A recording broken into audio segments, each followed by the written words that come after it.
Where is Divina? On. Okay, hello Um, everybody. Welcome to our second session of our winter camp. We're really excited to have all of you today. If you've had a chance to check Slack today or check your email, or we've been sending out some updates about today's session, our guest speaker will be coming in an hour, which is 6 o'clock Eastern Daylight Time or Eastern Standard Time.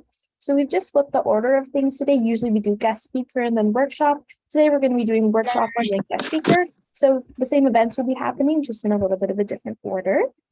We have closed captioning on right now. We have the chat enabled, so you can message us if you have. We're recording the session as well on like the cloud, as well as being uploaded to YouTube, so you can watch those there. And if you have any questions, you're more than welcome to let us know. So today, Ahmad, who is our executive director at Medicine Part, you can give everyone a little wave if you want to. He'll be leading us through the workshop. So Ahmad, you're more than welcome to go ahead and get started. Yeah, hi everyone. My name is Ahmad, and just so everyone can know a little bit more about me, I'm the executive director here, and I am currently a freshman at the University of Texas at Austin, and I'm so excited to be here with everyone today. I have been helping for the past couple of years, help run these camps, and it's always a joy to see everyone joining from around the world to help, to learn more about medicine, the common passion that we all share. I ask everyone during the sessions if they could, unless I ask a question for people to, for people to answer, to keep themselves muted and really use the chat if available to ask questions or what's called, add suggestions or anything you'd want to do. And if I think someone asks if they can't hear me, everyone can hear me, correct? Just want to make sure I'm audible. Okay, great. Okay, then I'm gonna present my screen and get started in just a second. Let me do that right now. All righty. Share screen. Yes, I will make sure I speak at a speed that that's easy to follow along with today. Great, let me make sure things close. Can everyone see my screen? Okay, if you can't, let me know. Again, feel free to message Davina or Thanuja if you have any questions during the presentation. All right. All right, let me minimize this. Okay. All right, so for today's camp, we are going to be, for today's session, the workshop we're going to be doing is going to be around introduction to common medical tests, vitals, and ultrasonography. Some of these words might seem a little like maybe like you've never heard before. Completely okay. We're going to be going through that together during this workshop today live. So feel free to ask any questions during the workshop if any come up. Again, after the session, if you also have questions, we also have, our Slack is pretty active, so feel free to utilize that as well to post any questions. Okay, all righty. So first, we're gonna start off by talking about vitals. And vital signs, there are four major ones we'll talk about today: body temperature, pulse rate, respiration rate, and blood pressure. Again, we're going to go through each of these individually in a few seconds, but does someone want to either utilize the chat or unmute and maybe answer the question or add their perspective on why vitals are important? Feel free to use the chat. I can, yes. Razan, do you want to? Yeah, I want to. I think because like body temperature, pulse rates, all of these things are signs that you're alive. Yeah. So help determine if they're, again, thank you so much. And then what's it called? Yes, Afnan and Atroba, sorry if I'm pronouncing your name incorrectly, help determine if there are any abnormalities, basic understanding of someone's initial health. Correct. When we go to the doctor, usually the first thing they do is check our body temperature to see if we have a fever, because this can help really develop their differential diagnosis, as well as, take our blood pressure and respiration rate.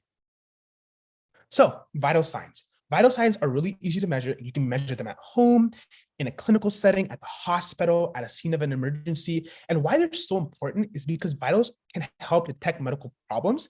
And again, they're really quick. They usually take 30 seconds to 1 minute to obtain. And it can provide quite a comprehensive understanding of the patient's current state. Yeah.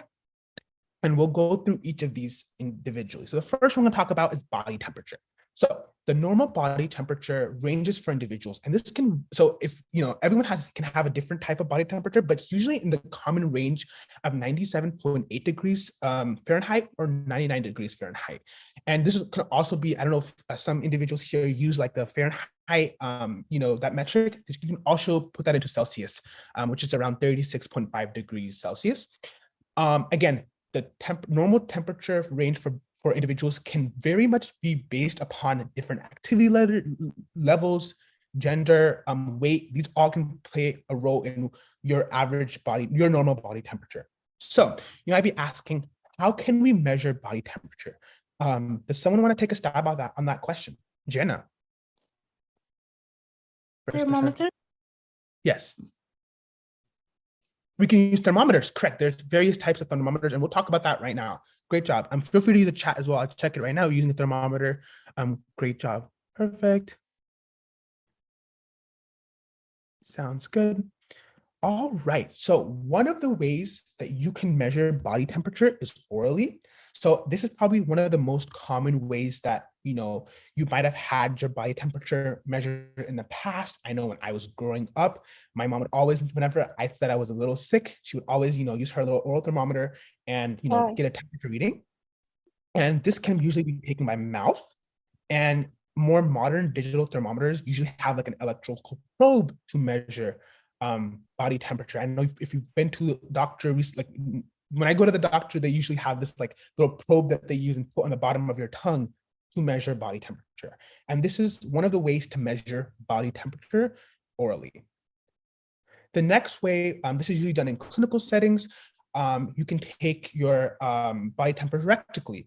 And this usually isn't as accurate as your oral, taking it by your mouth, but because it usually has a range of, or uncertainty of 0.5 to 0.7 degrees, usually compared to when it's taken by mouth. So usually I believe taking your body temperature orally is a more accurate representation, but it can also be taken rectally if needed in a clinical setting. An axillary, does someone want to take a stab on what that word means?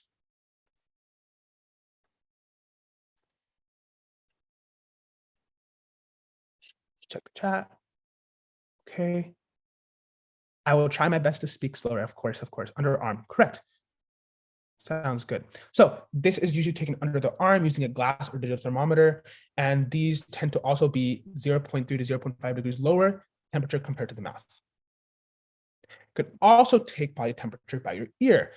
There's special instruments that can quickly measure temperature of the eardrum, which kind of, the temperature of the eardrum kind of reflects the core body temperature and the temperature of the internal organ. So it's also a really accurate way to measure your body temperature. And by skin. I know, especially during times of COVID right now, I know you might have been to like a shop or a doctor's office, and even before they let you take your body temperature by doing a quick scan of the forehead or just like briefly like going near your forehead. And that can also be, this is a pretty quick way to measure temperature as well. And this is kind of a special thermometer. And I think it's been quite prominent recently. So it's quite cool to see all the different ways that you can measure body temperature. So what does body temperature tell us? So body temperature may be, if you see a high body temperature, above 98.6, usually you can see you might have a fever developing, and the fever could be part of your doctor's differential diagnosis to help, really develop what you might be experiencing and what you might be having, and take a role in their diagnosis, just knowing that if you have a fever or not. Or hypothermia is whenever you have a body temperature below 95 degrees. Recently, I had the flu, and the first thing that my doctor did was take my temperature, and that allowed the doctor to know a little bit of what's going on in my body, that I am fighting an infection, something is going on, and this kind of helped them help get to the next steps of treating me. So again, this is a fever, fever is above 98 degrees, and then hypothermia is below 95 degrees. So pulse rate is the next thing we'll talk about. Pulse rate is the measure of the heart rate, or the number of times the heart beats per minute. And as the heart pushes blood through the arteries expand and contract. And as blood flows, and the pulse rate usually indicate your heart rhythm and the strength of the pulse. And it's a pretty important vital to take as well, your pulse rate. how do we measure your pulse? So the normal pulse for healthy adults range from about 60 to 100 beats per minute. And again, your pulse can also fluctuate throughout the day. You might, if you're experiencing levels of stress, that can increase your pulse rate. If you're exercising, that might also increase your pulse rate. Illness, injuries, and emotions also all contribute to your pulse rate. How can we measure pulse rate? Does anyone have, or let's start off with the question, where can we measure pulse rate? I think we have a picture depicting 3 of the places that you can. Does anyone know the words for the 3 places in the body commonly where you measure your pulse? The artery in the back of the neck. Okay. Do someone know what that's called? So I'll say the neck. Okay. Carotid artery, your brachial artery, radial artery, carotid artery. Great job. Okay, under the thumb. Someone put under the thumb. Usually you don't want to take your pulse from under the thumb because the thumb itself has its own pulse that can inaccurately provide a pulse rate. So you don't ever want to take your pulse through your thumb. You always want to take it in one of the places of your radial artery, carotid, or brachial. Are the 3 places you can take a pulse. So how do we measure, again, how do we measure pulse rate? The 3 major arteries are shown, again, carotid, brachial, and radial. And how we can measure these is we use 2 fingers to, briefly, or what's called we press firmly on the artery of choice until you feel a pulse. And you don't use a thumb as we talked about because it has its own pulse. And if you count your pulse for 60 seconds, you can determine your pulse rate, or you can count your pulse for 15 seconds and multiply it by 4 to calculate your beats per minute.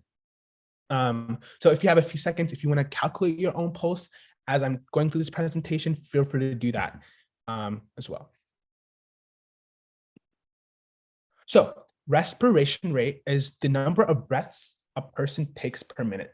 And this is usually measured at rest and it simply involves counting the number of breaths for 1 minute and how many times the chest rises. Respiration rates can usually increase with fever, illness, and other medical condition. And typically for normal adults, the normal respiratory rates is between 12 to 16 breaths per minute. So this is the respiratory rate. Blood pressure. So what is blood pressure? So blood pressure is the force of the blood pushing against the artery walls during the contraction and relaxation of the heart. So each time your heart beats, all right, it pumps blood into these arteries, resulting in the highest blood pressure as a heart contracts. This is called one second. Wait a minute. I'm sorry. Forgotten how to pronounce this word. Navina, do you want to, is distal and systole? Systole and distally, correct? It's diastole and systole. Diastole, okay. You've almost got it. Yes, diastole. This is when this is the highest blood pressure as the heart contracts, and the systole is when the heart relaxes and the blood pressure falls. I want to make sure I was saying that right for y'all. So yeah, we'll talk about what this means in a context of medicine in just a few seconds. So, okay, normal blood pressure is usually in the range. The systolic and diastolic range is between 120 to 80 and less than 80. 120 and 80 is usually what the normal blood pressure is. And then elevated blood pressure usually indicates, there's different stages, and this can kind of help doctors realize if you have, if you're pre-diabetic, if you're high blood pressure, these ranges can be really important for a doctor to know. And that's why they take your blood pressure. And again, there's different ranges you can see on here. Stage 1 would be 130 to 139 systolic, and diastolic would be 80 to 89. High blood pressure is usually between 140 or higher, or the diastolic is 90 or higher. And these can really be important for a doctor to know your blood pressure. It can be important to know if you have high blood pressure or not.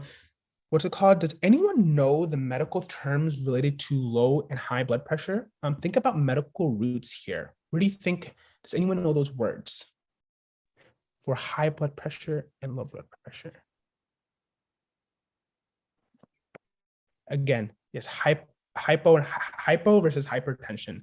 Hypo is whenever you are having high hypertension is high blood pressure, and hypotension is low blood pressure. Correct. Great job, everyone. So how do you measure blood pressure? Does anyone know what this medical device is called? It's a tongue twister for me. I always pronounce it weird. So does anyone want to take a stab at trying to see if they can pronounce what this device is called?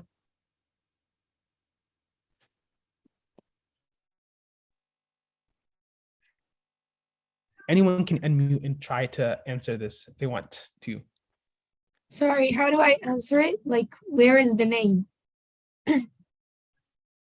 It is do you know what it is called? What this thing is called? No, honestly. The blood pressure instrument? It's a blood pressure cuff. Is it sphygmomanometer? Yes, it's that one. It's a sphygmometer. That's what it's called. Yes, correct. Okay, now we're going to transition from talking about vitals in patients, talking about types of blood tests. And what's it called? Feel free to leave any questions related to our vital unit, our vitals topic in the chat below. And one of the directors will get back to you as soon as possible. Or feel free to unmute and ask. So types of blood tests. So why are blood tests important is going to be our first kind of main idea that we're going to talk about here. So a patient goes to the ER, they're feeling sick, doctor is going to complete a differential diagnosis. A differential diagnosis pretty much involves constructing a list of possible condition caused by the patient's symptoms. So the doctor could have 3 or 4 ideas of what might be going on, what might be going wrong for the patient, right? And they want to further reduce their differential diagnosis. So they're going to order blood tests. Blood tests are extremely important because it tells the doctor what's going on in your body, what's different blood levels, different blood gas levels. Your blood can tell you so much, and I'm going to dive into that in a few seconds. What your blood can tell you. So we'll talk about that and what type of blood tests are performed commonly in a medical setting. But I just wanted y'all to know kind of how the order works of what a doctor does if they want to order blood tests. They're kind of the key to the doctor understanding what's going on in your body. The doctor doesn't have 3D eyes can see what's going on around inside of you. They have to order the blood test to kind of determine the various levels of different levels in your body. Sounds good. So blood tests. So if you don't know, here you go. I wanted to show y'all kind of the different tubes involved in collecting blood. First off, a phlebotomist is usually the person that draws the blood from their patients. And I want to kind of explain to y'all what type of blood tests can be taken. And first, before that even starts, the phlebotomist has to come in, or the nurse, right? They have to come and draw the blood from the patient. So each tube you see here, the blue tube, the red tube, the gold tube, the light green tube, lavender, pink, and gray, they all kind of correspond to specific tests that are taken that the doctor could ask for. So for instance, if a doctor asks for a complete blood count or a comprehensive metabolic panel, right? The doctor might order a set of tubes for the chemistry department. If the doctor is getting ready to give you a blood transfusion, they might order a pink tube to determine your blood type. And different levels such as ammonia are associated with different tubes. And you might be asking, or you might be wondering, why do we have so many different types of tubes, right? When the doctor can just draw one type of tube and get all the blood results. That's not necessarily correct. Why there's so many different tubes and that are involved in blood tests, because each tube indicates the test that can be performed and what department the test is for. Secondly, each tube has various different additives. Additives are really important in determining your blood composition and allowing your blood to have different sorts of amounts of different additives are really important. And they're really important in helping, ensure the blood doesn't hemolyze. So each tube has a different type of additive. Some additives, for instance, the purple tube has an additive called EDTA, and different tubes have different types of additives. And that's why also when doctor requests blood tests, correct? and the phlebotomist goes and tries to draw the blood from the patient, they have to follow something called the order of draw. So you can't just draw like the gray tube first and then do a blue tube, or do a gold tube and then blood cultures. There's a specific way that the blood has to be drawn, and this is called the order of draw. And this is important because this prevents cross-contamination between the additives of different tubes. That's really important. I actually brought some things to show you all. This is the green tube. This tube is usually used for chemistry-related tests. If y'all want to look at the screen. And this tube has lithium heparin as the additive. And this is the additive right here. So this mixes with the blood whenever the blood is, which is when the blood is inside this tube. So as a phlebotomist, right, you have to make sure to invert the tube to make sure the additive mix with the blood, so that whenever it gets down to the lab, any of the lab people, the MLS people, the medical laboratory scientists, they're really able to determine the concentrations and various blood gases from these tubes. So every tube has a different additive. Like this one has EDTA. As you can see, these tubes are really different. One is purple, one doesn't really have an additive, one really has just EDTA solution. As you can see a little bit, if you look closely on the bottom, a little bit of this EDTA powder is kind of collected on the bottom of this tube. And here, again, this is lithium heparin. This is the additive for this tube right here, as you can see. So when a phlebotomist goes, if I want to go draw a patient's blood, which tube would I draw first according to the order of draw? So I'm going to take that. Again, each color, okay, again, blue, but I'm showing you these two tubes here. This is a green tube and a purple tube. If a doctor asks that they want to perform some chemistry tests, maybe a CBC, a complete blood count, which of these would first be drawn? Would I draw the purple one and then the green one, or the green one and then the purple one? Sounds good. Okay, yeah, you do the green one first and then the purple one. Makes sense. That's good that you all understand that concept. Again, I think I see a question, what does each color indicate? Each color indicates the different types of tests that can be performed. And I'll show you on in a second that each tube is set in different departments. And this can help kind of show, this kind of helps determine who gets to test the blood and for what they're testing it for. So I want to quickly show y'all. So you might be wondering, okay, where do I get the blood from, right? Where did you get the blood from? So this is a process called this is what the field of phlebotomy is related to. It's really where a phlebotomist goes and finds a vein. And there are usually 3 veins that are really popular to be used to get your blood from. And you get it from either the cephalic, the medial, or the basilic vein. And these all are located on your upper arm, in your forearm. This is called the antecubital fossa, this area. And usually the technique of phlebotomy is really you're going to first apply a tourniquet, as you see here. And then the phlebotomist is going to find a vein. So they're usually going to have a glove on. And if you all want to test, if you all want to be phlebotomist right now, what you can do is like try and squeeze your arm.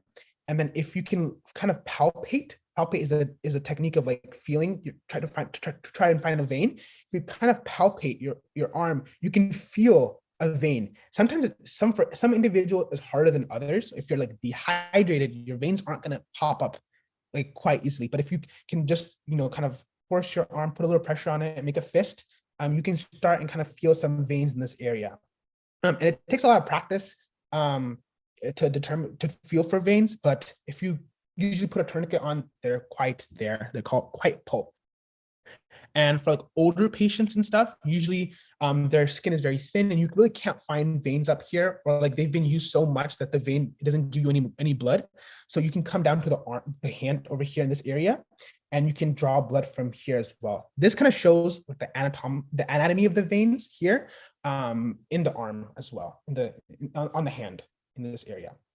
You can also draw blood from this area or anywhere on the forearm, but again, you usually prefer to go in the antecubital fossa area, which is right here. So if you want to if you are taking notes and you want to know what this area is called, where phlebotomy is commonly taken, where blood is usually drawn from, it's called the AC area or antecubital fossa area. And then this is where the hand usually drawn on the hand, right in this area over here. This is the most common places of where blood is drawn. And usually, phlebotomists will anchor the vein. They'll use a variety of needles will be used for different sizes of the veins. I actually also brought some for you all to see. I actually am a phlebotomist, so if you have any questions like about the field, about questions related to any of the tubes or different procedures, feel free to ask that in like the Slack or in the chat. But this is a normal needle. This is one of the ones that that we use with the tube. This is like the easiest one to use. It's not necessarily easy. It's the most prominent one. This is the vacutainer hub. So this is where the needle is kind of placed into the arm. As you can see, this image here is depicting this type of needle. And pretty much you put it into the vein very slightly. Bevel is up. Can't really show you the bevel here, but it's where with the top of the needle is up, and you kind of position it at a 30-degree angle. And once you're in the vein, you will feel that you're in the vein, because it's a little like you'll feel just a little kind of tension, and you'll feel kind of, once you practice this, you'll know when you're in a vein. Correct? It's kind of like a really cool feeling when you go in. You'll know you're in a vein. And then afterwards, you can pretty much, these are the tubes. You can put the tubes inside. You have to like hold very steadily. The needle doesn't move. So you'll hold the needle and you'll put the tubes in. It'll connect at this end. This is called the threaded hub. Once the needle is in, the blood will fill, and the blood will fill until the tubes are evacuated systems. Evacuated systems, pretty much, they only allow for a certain amount of blood to be collected. So once the tube is filled, the tube itself, the vacuum system will stop the blood from coming into the tube. So it's quite cool. Same thing for this. You'll keep, if the doctor ordered like 3 of these, right? You'll just like keep on going in and out until all the blood is filled. Again, following order of draw is really, really important. Then you'll use the gauze to like stop the blood. You'll take the tourniquet off, you'll discard these tubes, and you're done. That's phlebotomy. It's not too difficult, it just revolves a lot of practice. And sometimes when you have patients that are older, or you have patients that are that you really can't, their vein is really small, and you can't really put a straight needle that's a pretty big. These needles are pretty big, and their tips are pretty they're pretty wide and girthy. So you really don't want to put this in a patient that has a small vein, because it can lead to the vein kind of like popping and forming hematomas. So you don't want to do that. So you can use smaller needles, which are called the butterfly needles. You might have had experience with these before, but these are also quite cool because you can you put the blood into it's a really small needle compared to the other type of needle. I can show y'all. This is how the needle looks like. It's really small. You put it into the patient and you connect this to a syringe. I don't have a syringe today to show you all, but pretty much you put the syringe in, and then you can like syringe out, pull out for the blood. And then you use like transfer devices to put the blood in the tubes. So it's a little more difficult, but that's kind of the concept. And then once you're done with the needle, you have like the safety needle device. You touch it and the needle goes inside. And it's pretty cool.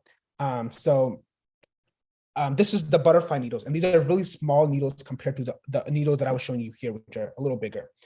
And there's usually like people usually say, oh, like the small needle is a less painful one, or the bigger needle is the more painful one. Not necessarily true. I've got stuck with these needles whenever I was in school learning to be a phlebotomist. There's no like, none of it feels comfortable. All of it is a little, you get pinched, so it's not gonna be a very pleasant feeling. But that's a common misconception that people think. Honestly, the butterfly needles hurt a little more than the other needles. But yeah, that's the type of needles that you would use if you were drawing blood.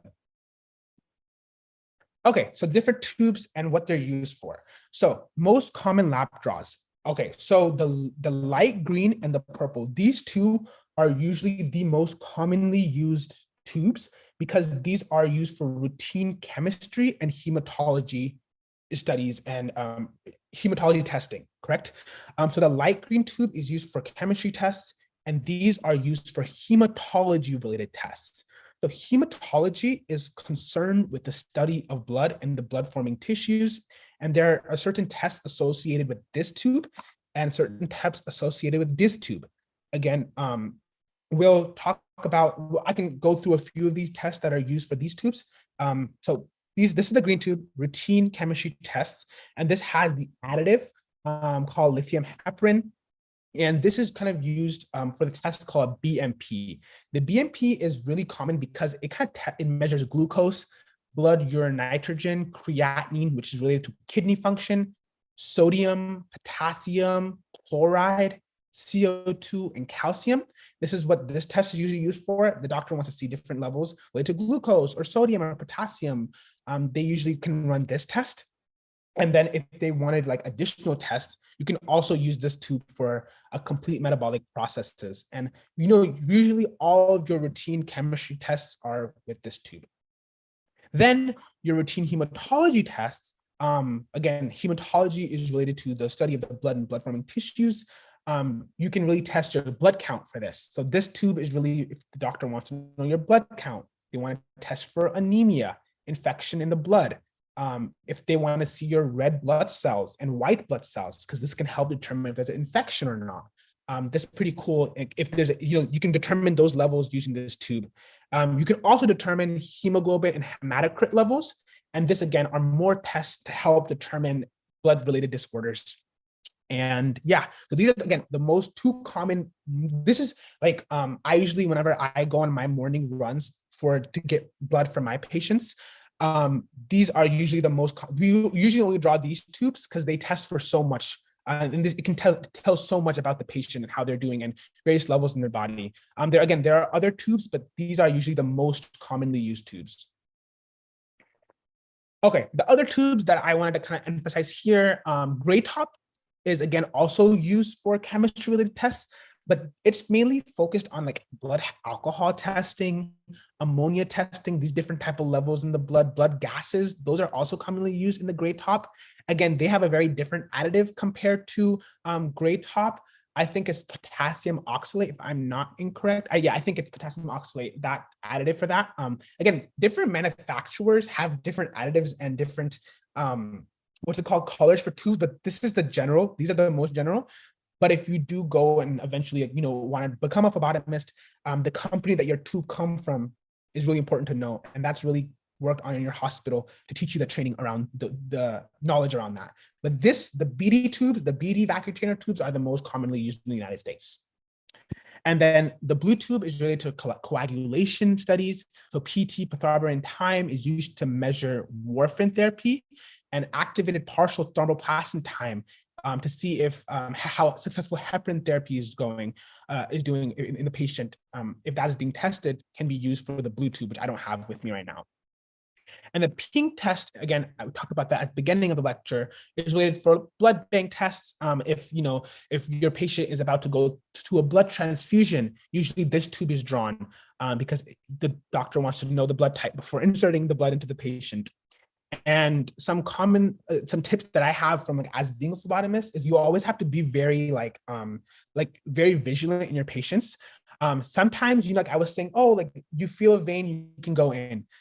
You'll develop the technique to know if there's blood or not blood, if there's blood or there's not blood in the vein, because usually sometimes veins are used so often that once you put the needle in, you're not gonna get any blood. So it takes a lot of practice to really master the skill of phlebotomy. But once you do it, it's pretty good. It's a pretty good experience for anyone wanting to enter the medical field. And what else did I want to say? Some tests are also like ammonia tests. You have to put them on ice to help for it to not to for the chemicals and additives and all the blood to not dissociate in the tube. So you have to really, those tests, if you have ammonia, if you're testing for ammonia, you usually will have to run that test right down to the lab because it needs to be tested immediately. And yeah, I think that's what I wanted to talk about related to some blood tests. I know this is a lot of information, so feel free to ask any questions in the chat or after today's session to really, if you want to, know a little bit more about the field of phlebotomy and how these different tubes work. Cool. Did anyone have any questions related to before we dive into our next section? Let me check this chat real quickly. How much time does it take to get the results? Honestly, really quickly. It can take an hour. Honestly, first off, once the blood is sent down to the lab, they will put it in a centrifuge, a machine, to kind of separate the blood and its different factors. And I can show you a picture. I don't have a picture with me. I can, if you want to see it, I can send it. I can send it in the Slack. But it kind of separates the blood into plasma and different layers, and then it's tested. And that's why, as a phlebotomist, it's also really important, once you have the blood in the tubes, to invert the tubes. This really helps a lot to ensure that the blood and the additive is mixed properly. Sounds good. Can you repeat this part? What is the sequence of colors you choose first? Okay, so I can go back and show you if you want to see that. So this is kind of something you have to memorize if you do go down this route. You'll know that before you draw, you always have to ensure that you're drawing in according to the order of draw. And this, again, is just important because it prevents cross-contamination, and certain tests have to have certain additive to blood ratios to make the test easier. I didn't talk about blood cultures, but blood cultures test for sepsis or a bacteria in the blood. And usually it's a similar process that we, as phlebotomists, that we use. We kind of put the blood into these big tubes, and one is aerobic and one is anaerobic. And this really helps the doctor kind of see if there's any bacteria in the blood that could cause an infection. This field, I think, is really important in the big context of medicine, because if you don't clean, if before you in the procedure, right, you have to clean the patient's arm with alcohol or iodine really well, because if you don't, you risk contamination or your own hand bacteria getting into the blood, and this can make the test results not accurate. And so whenever phlebotomists perform and get the blood, it's really important to be really vigilant and very technical with their skill, because if the values are messed up, it can really affect the patient's treatment plan, and that's not good. So it's kind of like the blood testing is really important to understand everything in your body, and it's one of the main tools that doctors use to kind of narrow down their differential diagnosis and know what's going on. I also believe we can do some application of what different results mean too, but I don't know if we have time for that today. But of course, if you have any questions related to phlebotomy or how blood testing works, feel free to let me know. Available for that. Okay, we'll move on to cardiovascular medicine. I believe this is what we'll do today. I think Davina, let me know if we're on time. Everything is good on that. Keep me updated. Sure. All right, cardiology. So we're going to talk about some cardiology-related tests right now. And again, cardiology is a field of medicine interested in the study in disorders and diseases of the heart and blood vessels.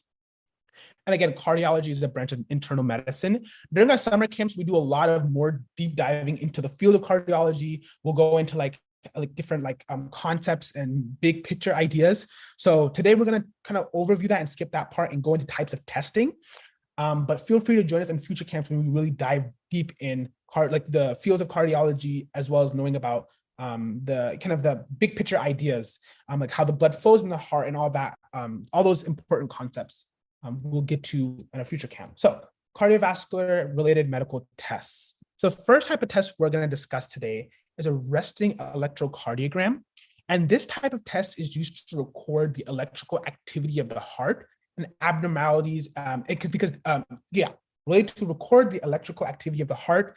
Abnormalities related to these testing can really signal serious heart problems and can be really treatable if found early. So it's one of the main tests used in testing for various cardiac related diseases and assessing heart rhythm, diagnosing blood flow, diagnosing poor blood flow to the heart muscle, diagnosing heart attacks, abnormalities in the heart. This is what this test is typically used for. Does someone know what the medical term is for poor blood flow to the heart muscle? What it is called?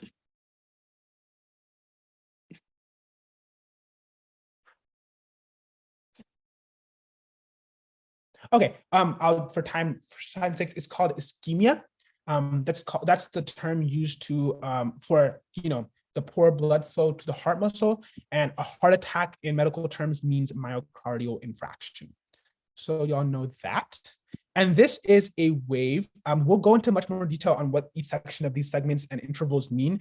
But today, the main concept idea you can take away is these represent the conduction of the conduction of the atria of the heart and the speed at which they are able to conduct an electrical impulse. So the next test we'll talk about related to cardiology is a cardiac related stress test. A cardiac related stress test involves exercising on a treadmill while you're closely monitored by physicians.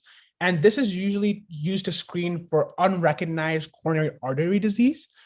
Does someone want to put an answer to, or want to answer the question, or want to answer what high blood pressure means in medical terminology? We've talked about it a little bit ago. Yes, hypertension would be the correct answer. And then abnormal heart rhythms. All right, if you want to use the chat, feel free to do that. And yes, feel free to use the chat to put your answer in. Arrhythmia. Great job. Sounds good, y'all. Doing really well. So again, cardiac stress test determines the likelihood for coronary artery disease, identifying abnormal heart rhythms, as well as if your doctor is trying to come up with a plan for a cardiac treatment post-op. If you are post-op and they want to kind of see different levels or kind of come up with a plan for you, they can perform this test called a cardiac stress test. Sounds good. An echocardiogram, it kind of is a graphic outline of the heart's movement, and it's associated with kind of understanding like the heart movement. It's pretty much an ultrasound of the chest cavity, and it provides a big picture of the heart's valves and chambers. And again, it's used to assess overall function of the heart. It helps determine presence of various types of diseases, endocarditis, pericarditis, myocardial disease, and it's a pretty, it's a test used to kind of, again, outline the heart's movement. Does someone want to take a stab at the term what endocarditis means?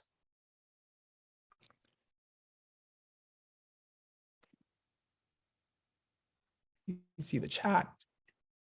Okay, sounds good. I think, yes, we can put inflammation of the heart. Correct. It's the inflammation of the endocarditic layer of the heart. And that's what that means. And you can usually take these terms and break them apart to endocarditis to kind of understand what the term means. If it's a kind of a confusing word for you, itis is like inflammation. Endocarditis is kind of, endo is kind of like the layer, and cardi is relating to the heart. If you take a medical terminology related course, you'll get a pretty good, you'll practice these terms over and over, and it'll be pretty easy once you see a word to know how the word is kind of produced. And it's kind of cool. So I definitely recommend taking a class where you learn these medical terminologies. All right, the next thing we'll go to are some types of other related tests in medicine used or used to diagnose patients. We'll talk about CT scans, and then we'll go on to talking about x-rays and end off with ultrasonography. So CT scans, again, are a type of scans that allow surgeons to pinpoint the locations of lesions in the brain or spinal cord, and they kind of help us determine if there is bleeding in the brain or any bony destruction in the spinal column. CT scans are more detailed compared to like x-rays, general x-rays. As you can see here, the patient has to go completely inside the body, inside this like inside the scanner in the machine, and it kind of it kind of helps visualize various blood vessels, nerves, tissues, and other structures in the brain and other parts of the body, such as the spinal cord. Yeah. Okay. Here you can see a picture of a CT scan. Again, when you study medicine, right, you'll understand kind of how the brain is supposed to look like, and then when you scan and you see such lesions and white matter being formed in the brain, it can really help determine kind of, help the physician, doctor, or who's viewing the scan to know what's going on. Again, this is kind of like it kind of helps consolidate the general area of interest. It's pretty cool to know the power of the scans. It's quite incredible and phenomenal to know what a scan can do to help a doctor kind of understand what's going on in the body. And again, you can see the white matter here being, again, the general area of interest, and the white matter compared to the gray matter here in the scans. Sounds good. And then we'll move on to talking about, I'll leave the information for the nerve conduction studies on the slides for you guys to view after the lecture today. But I kind of want to go over like the CT scan, MRI scans, and ultrasonography real quickly before we end off. So MRI scans are usually used best for soft tissues, imaging soft tissues, while CT scans are better for bony anatomy. MRI scans are best for imaging soft tissues such as the brain or spinal cord as well. And MRI scans compared to CT scans are much more, CT scans are really fast X-ray pictures, which are put together to create images of the area when scanned. And MRI are usually like it uses strong magnetical field to take pictures inside the body. CT scans are usually like in a medical setting, the first type of choice of imaging, correct? And then the MRIs are useful because they're much more detailed compared to CT scans. And this can help the doctor see a much more clear picture of the brain. As you see here, again, very, very detailed picture of the brain compared to the picture we were seeing earlier. Again, you can see the cerebellum here, the brain stem, cerebral cortex, all these different parts of the brain. Sounds good. And then your X-ray, again, it's kind of assessing the bones of the skull. Simple X-rays are usually like often in assessing bone fractures, misalignments, stability of the spine. So they're just a general area of testing as well, and they're really related to assessing the bones of of the skull, for example. Let's move on to ultrasonography before we end off today's workshop. So ultrasonography pretty much is a medical imaging method that uses sound waves to produce images of structures within your body. And why this is done is with this technique, you can view the uterus during pregnancy and monitor the developing fetus. You can view various body cavities, examine breast lumps, as well as assess joint inflammation. And as you can see here, I wanted to put a few scans in for y'all to see. This is an ultrasound of a breast cyst. Again, when you study medicine, you'll understand kind of what the breast tissue is supposed to look like. And you can see this abnormality right here, this breast cyst, and you'll know, you can come up with a diagnosis pretty quick knowing what it is. And then here is ultrasound imaging method being used as like helping a doctor who is trying to resect a tumor to put the needle in the place of the tumor to help destroy the tumor. So it's kind of, it helps to guide procedure as well. It's pretty cool imaging method for that purpose as well. Quickly, ultrasound of the gallstones as well as ultrasound of the liver tumor. Again, doctors are able to kind of see like the abnormalities here. You see gallstones in the gallbladder that can, you can depict that with the ultrasound. And then on the liver, you can also see like a benign liver tumor forming. So again, there's these tests, these scanning methods, they have a wide range of purposes to help kind of see what we can't see. We don't have a third eye to look into a person and see what's going on with them, or seeing, the formation of gallstones. It's really what these tests, the power of these tests that can help kind of help the doctor see inside the body. And they're really cool. And again, there are more imaging methods, but these are the main ones we want to talk about in today's lecture. I know we went through quite a lot of material pretty fast, so feel free to use the chat to ask any questions related to the presentation. I'm also free on Slack, so if you have questions related to today's lecture, feel free to ask them. I will respond as soon as possible to any requests received on any of the material we covered today.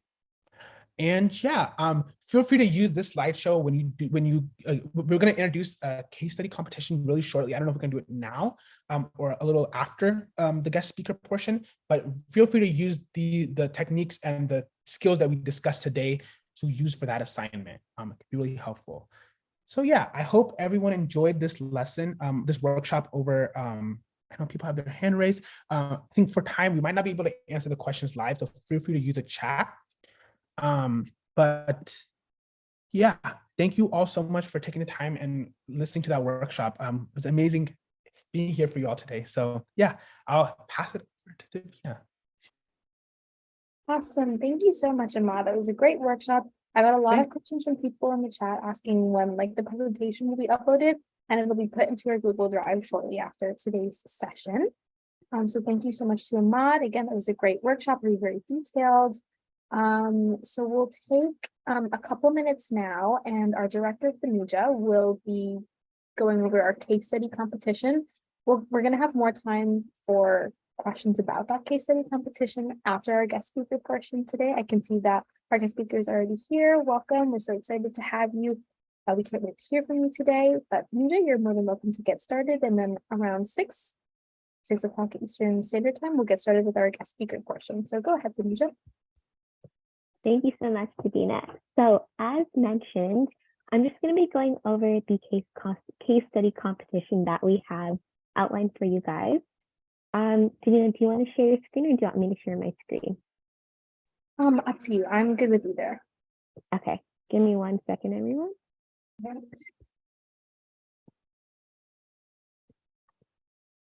All right, everyone can see my screen?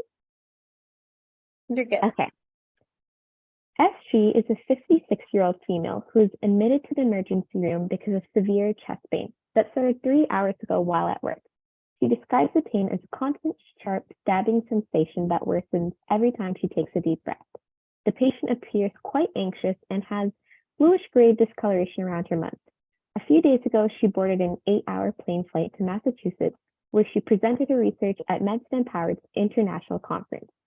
Ever since she landed, the patient experienced syncope, which is when the heart rate or blood pressure suddenly drops, resulting in fainting, and an intense cramping pain in her left calf. Upon examination, it is revealed that her left leg is swollen due to a buildup of excess fluid in tissues. When pressure is applied to the swollen area for a few seconds, an indent or pit remains, hence the name pitting edema. Additionally, a auscultation of lungs showed bilateral diminished lung sounds with no crackles.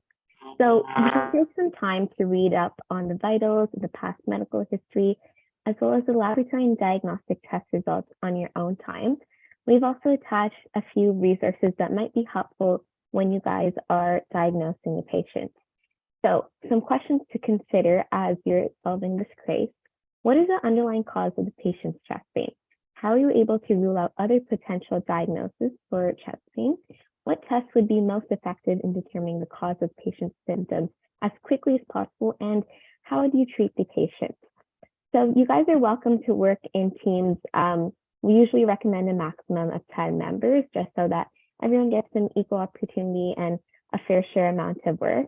And yeah, we'll be posting, I believe this is already posted in the drive, so feel free to take a look at it after our guest speaker session. So thank you so much, Tanuja. She created our prompt for this year, and it's wonderful. We can't wait to see what everybody comes up with and how you're able to work in groups or perhaps by yourself.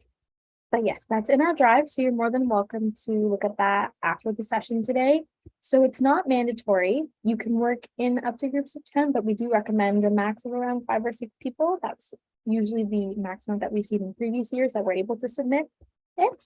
And it's completely okay if you read the prompt and you have no idea how to get started. It is a tricky case study, so you can read over it, perhaps, talk to some other people, chat with them about it. And then we'll be sending some instructions on how to make groups if you'd like us to help you. But if you already have some people in mind, you're more than welcome to make a group with them. And then we can also provide you with some assistance along the way. We'll give you more details about the deadline, etc. But we just wanted to release that prompt so you'd have some time to go through the prompt, read it over, perhaps find some group members before we release more details. All right. So with that being said, you can ask us more questions about the case study competition later. But for now, we'll turn it over to our guest speaker who has come today to talk to us about their journey into medicine and STEM. And we're really excited to have them and we'll let them get started. Hi, is it just me? Yes. Oh, hi. Can you hear me clearly? Yes.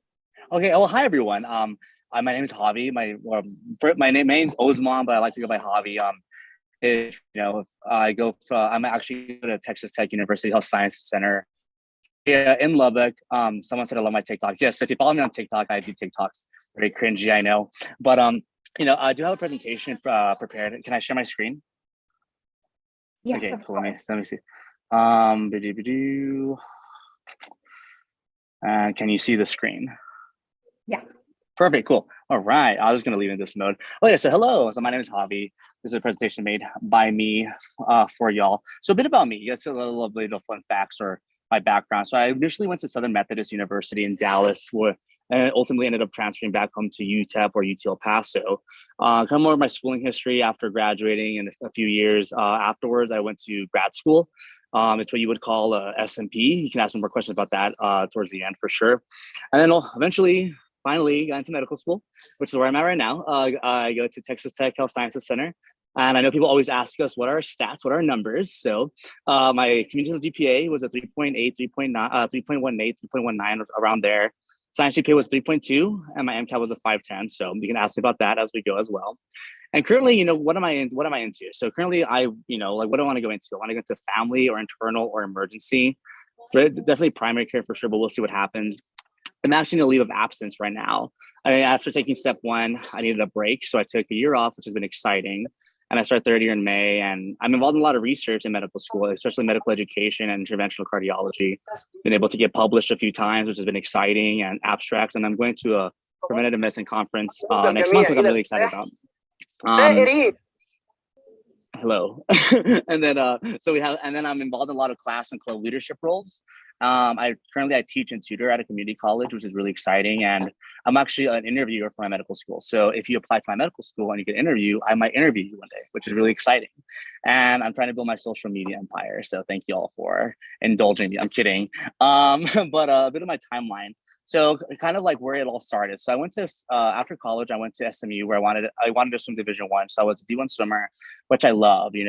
Swimming was my identity, it was my passion. But then eventually things happen. You deal with some mental health issues. I was in bio lab one day as a freshman, and I don't know why something just snapped. I just really panic. It wasn't a panic attack, it was more of an anxiety attack. But I just got really scared, and then I ended up just getting help. I ended up getting help at the health center, and it was just a few years of trying to figure out, my mental health issues, my identity, my sexual identity. I did come out as gay during my sophomore year of college. And, ultimately, if you follow my TikToks, if you don't, I got sick, I got hospitalized. I got really, really sick, and I became a danger really to myself. So it was best just to take a step back and kind of restart. So when I went back to UTEP, I got to restart. I was like, you know what? Let's do this whole pre-med thing one more time. Because my grades were terrible at SMU. My first semester grade was a 1.7, and then we kind of just rolled up a little bit there. But when we transferred, we got to try again. And so I started coaching a swim team through coaching swimming and teaching this chemistry program that I was in charge of, where we taught undergraduate chemistry as undergrads. It really taught me the value, my own personal value, and what I'm good at. And through valuing, my passion, my joys, I eventually became healthier, which helped me bring my grades up and present a stark upward trajectory in my GPA, where my last 2 semesters I had 4.0s. I was so excited about that. I was like, ooh, okay, this is what it feels like to be smart. But it was just really fun. And also in college, I had several leadership roles. I was involved in student government with a few external, internal roles. I did a lot of other things in the community and some camps that I was proud of, and kind of went from there. And I was trying to take the MCAT during my last year, and then I decided, you know what, this is not the time. I want to have fun. I want to enjoy myself. I want to get good grades. So I graduated. And during my graduation time, I worked as a scribe while still coaching swimming. And actually, there's a question. Let me finish this slide and answer whatever question in a bit. And then I studied for my MCAT. During that, so when you ask, like, what do I do? So I went to the med school back home in El Paso, and I asked them, what do I do? I don't know what to do. What do I do? And so they said, why don't you, because I had no clinical experience. So why don't you get some scribe to get some clinical experience, give the MCAT a solid go, and then apply to medical school. And if you don't get accepted, then do graduate school. And that's what happened. I ended up getting a 510 the day that Lady Gaga tickets went on sale, and I was super jazzed about it. So I dropped a lot of money that I felt like I deserved. And then I applied, and then I got rejected, which is okay. It really hurt the first time, but we powered through. So then I ended up doing grad school. And during grad school, I had an amazing time, So my graduate program is you take the first year medical school classes with the medical students. So you are 100% integrated in the medical school. No one knows you're a graduate student unless you tell them. And I would say, because I would call us the JV squad, which a lot of people like that joke, and some people did not like that joke, but I'll be like, yo, what up, JV squad? And my first semester, I got Bs. Why would I point that out? Because I got all Bs my first semester, which meant my GPA stayed the same when I applied to medical school. But during that time, it wasn't about the grades for me. It was about the experiences I was able to get. I was able to work at this free clinic that it was very formative for me. Why does that matter? I was the first graduate student that they ever let basically play as a second year medical student, because I was really good at what I did. I studied outside of the classroom, and I was really good at patients. And so the directors of the clinic became my mentors, and they're like, do you want to be, actually, I asked them, I was like, hey, I know you have a need. I'm a smart guy. Can I do this? And they're like, yeah, why not? And then I wasn't one they allowed. So why did I bring that up? Never be afraid to ask questions. Never be afraid to put yourself out there, and never be afraid to be told no, because they might say yes. And that was exciting for me. And it was also exciting because they were in the admissions committee. So that was also really nice. And so then I applied the second time. What changed the second time though? Essays stayed the same. My essays, I think, were as perfect as I could make them because they had to be. And I just had more experiences. I became a better interviewer, and I think more importantly is I applied earlier. The first time I applied, I submitted my application towards the end of mid July or so, and my secondaries I submitted towards the end of September. The first time I applied in Texas, I had everything submitted by like May 20th. Secondaries came in early June. They were submitted within a week when they got in, and I got all my interviews early July, and I had my interviews early August. And then once I got accepted to my top school, which is Texas Tech, in Texas, there's an early acceptance period. I got accepted the first day, which was really exciting for me. And then that was it. It was exciting to have this terrible black cloud of a terrible GPA lifted off of my shoulders. And I drove home back to El Paso to tell my mom, and my dad already knew, so I called them. And I was very happy to share that moment with them. So that's kind of a timeline of where I am right now. But why medicine? I want to help people. Yes, we all want to help people. I do want to help people. We want to help people. That's why we go into this field. But more specifically for me, I want to advocate for marginalized groups in healthcare. My experiences have taught me, how it is to be a person who might feel stigmatized, whether it be through your upbringing, through your background, your cultural, ethnic, or socioeconomic background, or having a mental illness. That's also a stigma. And I want to be that voice for people who might not feel like they have one. Also to fill the need for minority communities. Through virtue of speaking Spanish, I have been able to save lives. It's really rewarding. It's really humbling and profound when no one in the building speaks a language, and you're the only one who does that, and you can bridge those gaps. Because then you ask yourself, well, what would happen if I wasn't here? What would happen who would have helped them? And that's one thing I want to tell y'all. Those of you who have a more non-traditional route, you never know why you're on this path. You never know who's going to need you, what experiences you're going to have during this route that is going to help you help someone else one day. And because of my non-traditional route, I've been able to be a lifeline where I basically played doctor for these two families because no one else spoke Spanish. The attendings trusted me. They were like, Javi, what do you want to do? And I was like, oh, let's bring up their insulin, or let's change their labetalol, stuff like that, which has been really exciting and just fun. And I really want to be in medical education. Those of you who follow me, I like to educate. I want to be a dean of admissions at a medical school. That's my dream job. And I want to kind of set the tone for the next generation of medical students, show that it's not just a prototype, that it is a variable field, that people are different. And it's these differences that make the profession profound and helpful.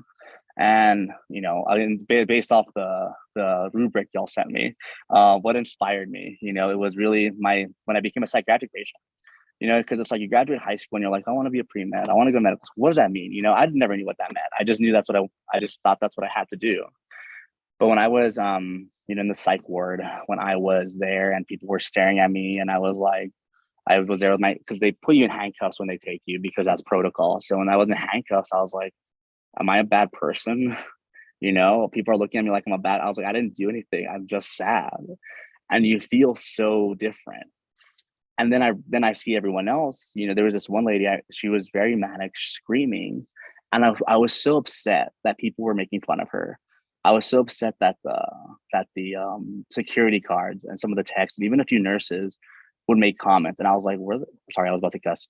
I was like, where's the doctor? Like, why is the doctor not stopping this? And I was like, when I'm a doctor, I'm going to make sure that never happens to anyone ever again. I don't want anyone to feel like they're a thing, that they're not a human. And that's when I told myself, I'm going to get better one day, eventually. And ever since then, I knew I'm going to be a doctor one way or the other, whether however much we have to claw our way there. I'm going to be a doctor because I know someone's going to need me one day. And that's really where, I kind of came into play. And that's how I ended up here. My motivated at this point is teaching and coaching people towards healthier and happier lives. Because, what is medicine but teaching? What is medicine but coaching and mentoring? That's how you prevent these illnesses, is through habit change. There's a lot. I have a few slides. Can I finish the slides before I take questions? Is that okay? Just okay, perfect. Okay, cool. Everyone, I promise I can talk forever, so your questions shall be answered. And we're almost there. Just high yield tips. Okay, so what would I say? What do I tell? What would I get asked a lot? It's like, how many hours of shadowing, how many hours of research, how many hours of whatever. That doesn't matter.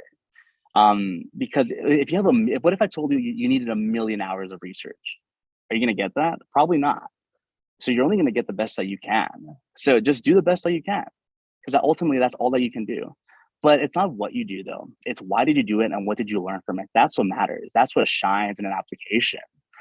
Shadowing can be the most useful thing in the world or the most useless. Did you ask questions? Did you notice things? Or did you just stand there and hold towels?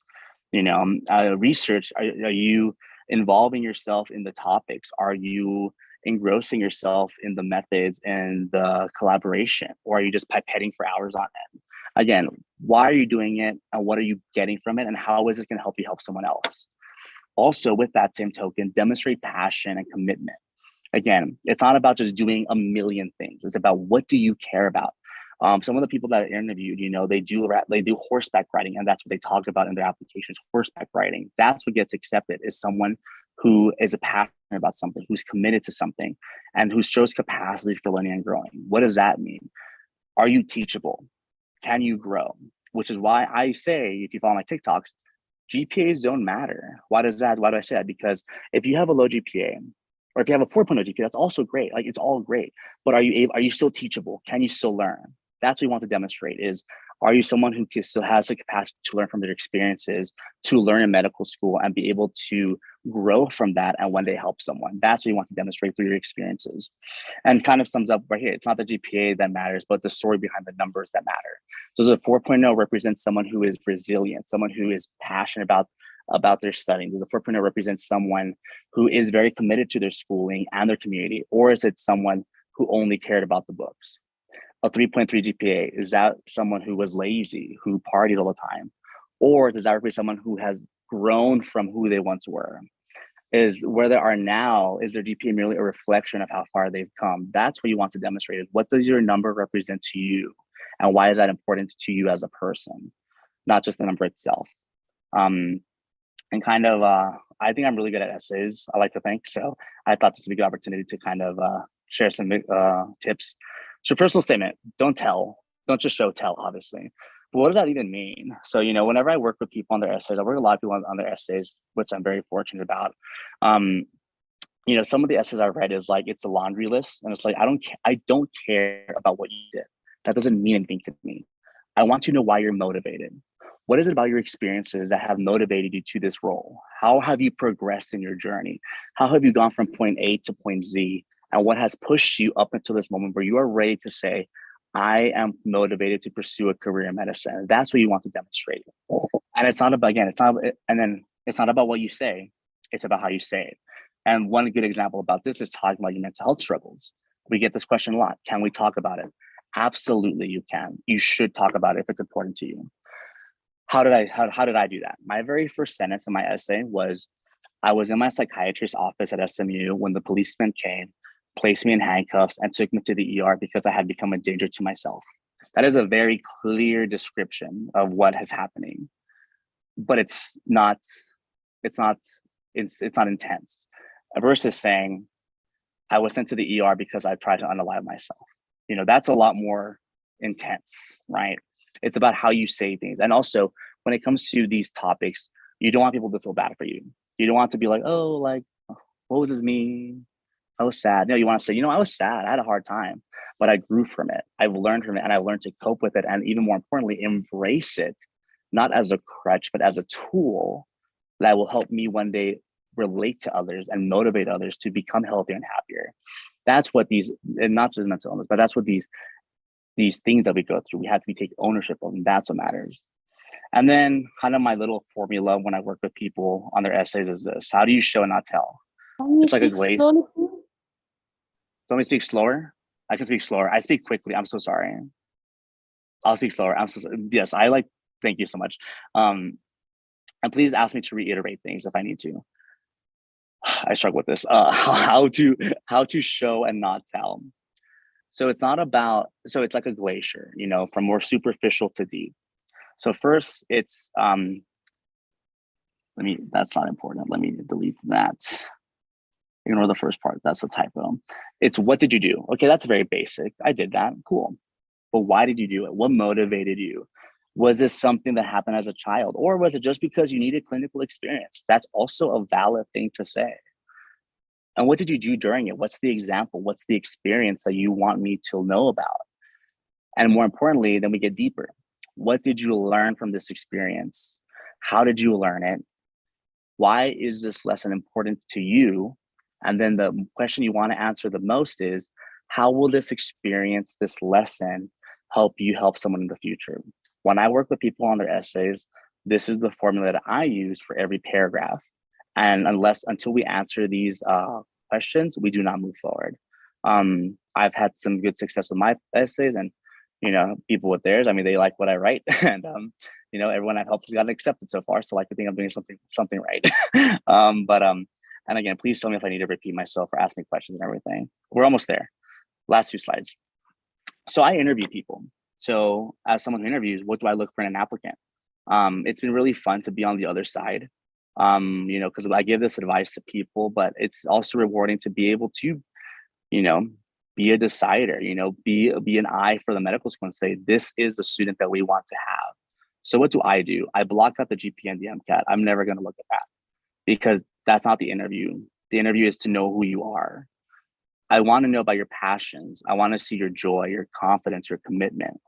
You don't have to be this annoyingly loud mess like I am to be passionate, to be funny, to be likable. You can be, soft-spoken. You can be more introverted, but you want to demonstrate that you're proud of what you've done, that you're grateful for the interview, that you're excited to be there, and that you do things that you're passionate about, that you're joyful about, and that you're very proud to have done.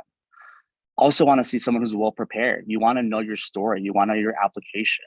You want to know your essays. You want to know everything about yourself. My tip for people when they interview is have 3 to 4 experiences that you can always draw from, because you're not going to be prepared for every question. It's just impossible. It's just not realistic. But you can pull from experiences and answer those questions. What I love to see in an interviewer is someone who answers with an example and tells me a story or a lesson to answer that question. And the best interviewer is someone who answers questions without have had to been asked them. If you can tell me in one answer why you're motivated for medicine, how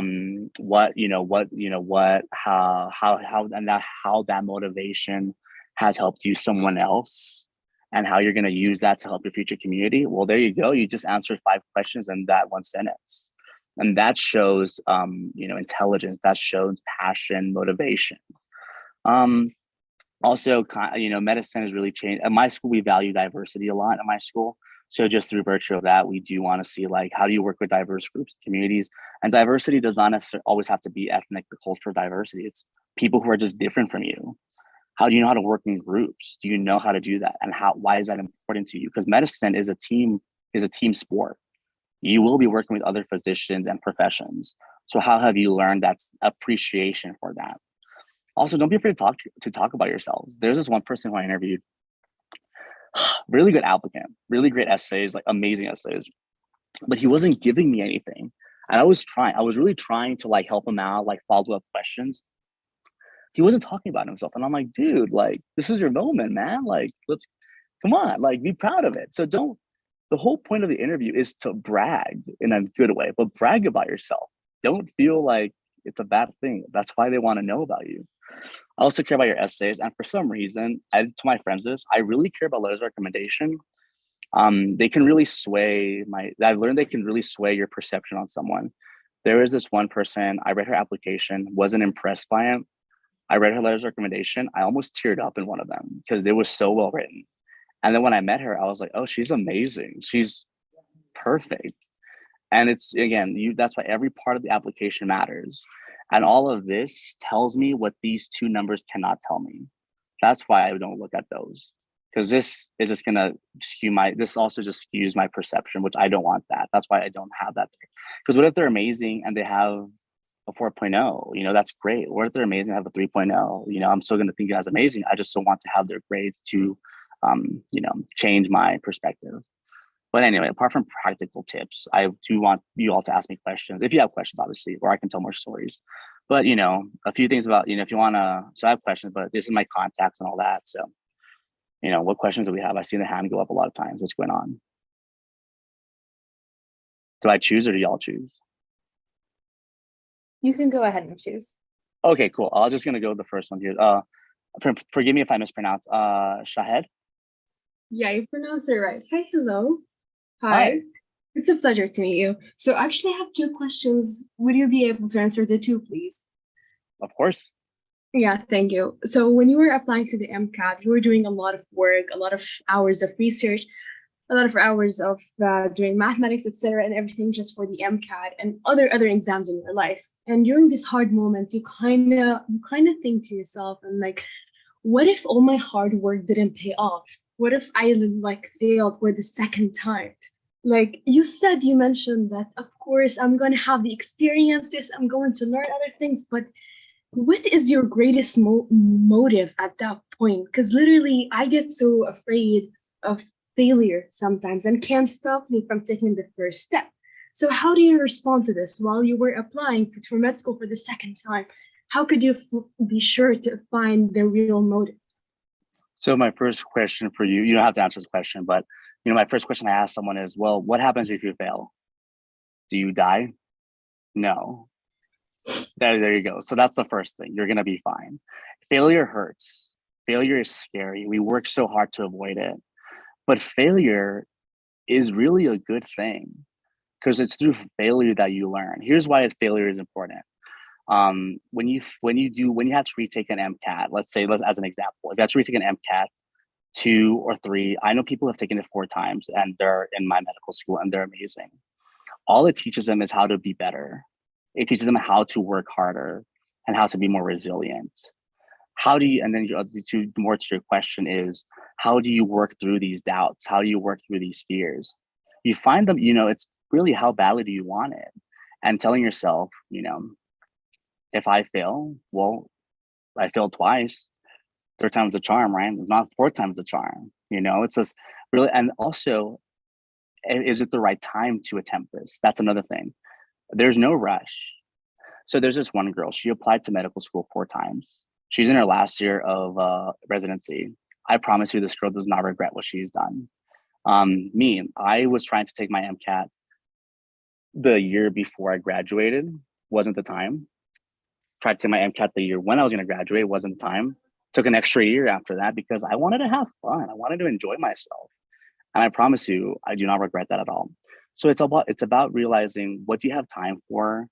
What is the most reasonable time for it? And being okay with being a little different, I might answer your question. Please ask me a follow-up question. Am I answering your question? Yeah, it's answering my question. Yes, it's following right in my category of answer. Okay, great. And what was the second question? Yeah, thank you. Actually, it's kind of a bit off the topic, but are there good amount of full scholarship to international students for med schools? If you can elaborate more on that, please. I wish I could say more. I don't know that because I'm a Texas resident, so I just wanted to go to Texas schools. Texas schools are really good that they give you a little scholarship regardless. And then I just do financial aid. I did not get an academic scholarship, but and unfortunately Texas schools do not accept international students. Texas state funded schools, I should say. There's other schools in Texas that do accept international students. I don't have other answers for you. There's a website called bold.org that has like a bunch of scholarships, just like easy and harder scholarships to apply to. So if you want to check those out, I know someone who's gotten a feel from them. I just don't because I'm lazy. But maybe check that out. I wish I could have more of an answer for you. I'm sorry. Okay, thank you so much. That was very amazing. Thank you. Of course. Let's do Raymond Ray. If I skip you, I'm so sorry. I'm just going off the top of the list that shows up. Raymond Reyes. Hello. Thank you for taking my question. So in this whole process, I know there's not one way to do kind of the med school process, but when you're talking to people, I mean, everyone, of course, is going to have different suggestions on how to do things. What my thing is there such thing as doing too much? So my thing is, I'm paranoid about being competitive. So being non-traditional, you're trying to keep up with traditional students plus trying to stand out. So like I have shadowing, volunteering, publications, research. I have all this stuff, but I still feel like I'm not competitive enough. So I don't know how, I guess like I said, it's too much. Is that too much? Or where Are you draw the are you line? asking me? Are you asking me if you're too awesome? Of course not. No, get out of here. No. Let me answer. So to answer your question, there's nothing wrong with doing a lot. There's nothing like like I don't think about it. 5,500 applications. They're not gonna. It's just impossible to scrutinize. Like, wait, this person did 25 things. That's a little off. This person only did 2. Like, think about it. Realistically, that's just not feasible. So, and then the issue comes with doing a lot is if you try to list a lot in your essays, that's where the issue comes in. If you're trying to say, I did this, I did this, I did this, I did this, like, okay, I get it, you did that. I can read your resume. I don't need to read it again. It's a matter of why did you do it and what did you gain from it? So one, don't be afraid of being a badass. Like, just don't be afraid of that. Like it took, like, how dare you have everything? You know what I mean? Like, that's a great thing. Be excited about it, be proud of it. When I applied, I would tell myself in my head, I was like, sorry, I was about to cuss. I was about to say, you're amazing. Like, you're so great. Because I had to have that attitude because I had a very bad GPA that really was ruining my chances. But everything else, I was extremely proud of it. And why was I proud of it? Because I was able to help people through that. I gained amazing experiences. So as long as you have the experiences and the value, don't feel like, one, I'm doing too much. Say, I'm doing the right amount, if that's what matters to you. Does that make sense? Awesome. Perfect. Nice. Thank you so much. I appreciate it. Oh, you're welcome. Okay, Hossam. Okay, hello. Hello, how's it going? I want to ask a question. Is the doctor's life hard? Are there any spare time? Is there any spare time? In medical school, so spare time. We get this question a lot. It's very hard. I will say it's hard to have free time. You don't have free time, you make free time. There's a big difference. Like, it's not like in medical school, I will bet you $1 million you will never be caught up on material. It's not like undergrad where you can say, oh, I'm caught up today. No, that's never going to happen. It's just impossible because there's so much information. And so you're always going to be stressed. But it's when you realize and you say, I'm going to be behind anyway, might as well not study today and go have fun. You have to make time for yourself, whether that be watching a movie, being a vegetable on a couch, or going out and partying. Like, you have to make time for yourself. So yes, there is time, but those are choices that you make. If you need to study and you choose to not study, that is your choice. If you can afford to not study, that is your choice. Does this make sense? There is time. Like, I would go out every weekend in medical school. And I am very successful. I'm published and all this jazz. And I'm an average student because that's who I am, and that's because my school is also pass fail. So there's no need for me to want to get a high 90 because I'd rather be a person. And even then it's hard to be a person sometimes. But no, it's so annoying because like you study for like 12 hours a day sometimes and you're like, did I learn anything? And then like 5 days later, you're like, have I learned anything? It's so annoying, but no, you can have time is what I'm saying. Yes. Yes, I realized what you say, but I want to know, you mean that there is no time, but you can create time. That's Yes? exactly what I'm saying. Yes. So like for me, if I want to not study one day, then I'll just wake up early the next day and study. Just to make up time for it.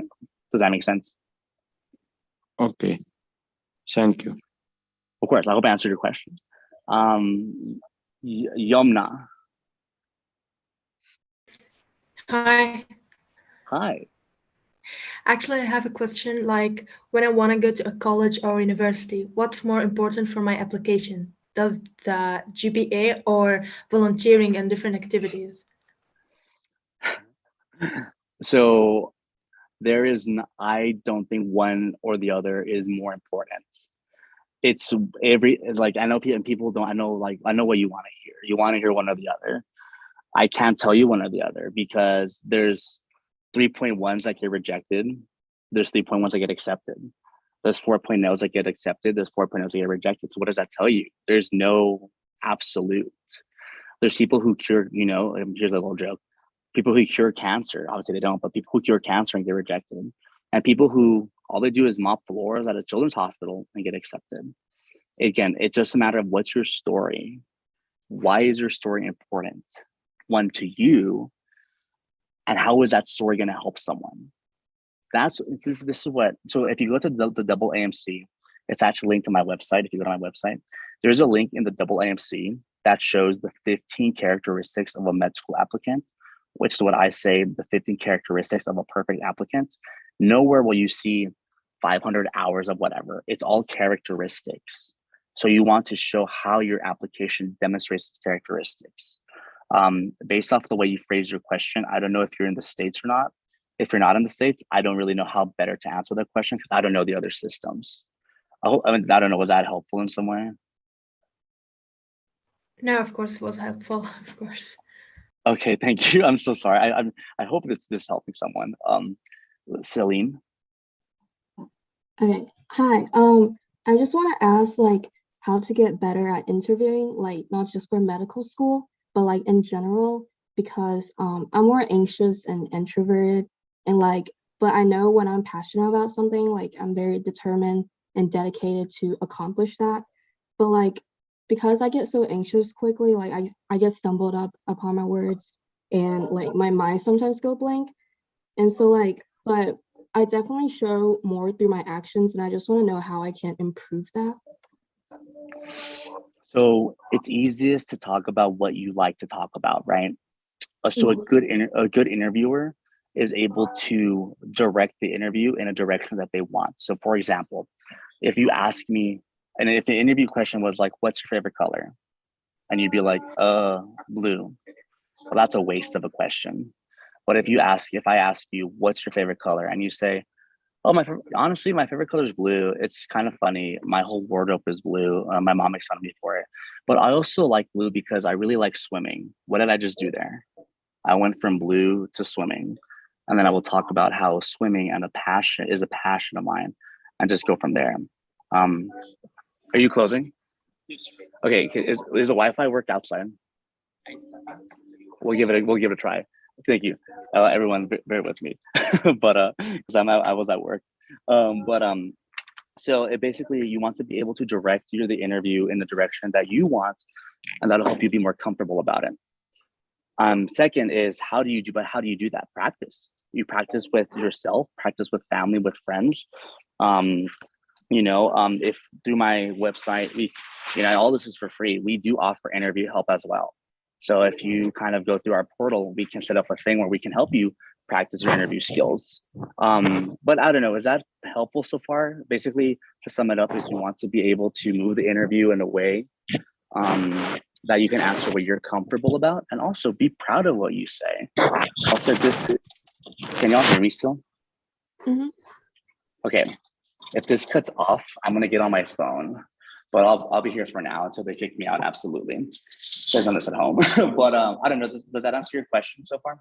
Yes, thank you so much. Of course. Ron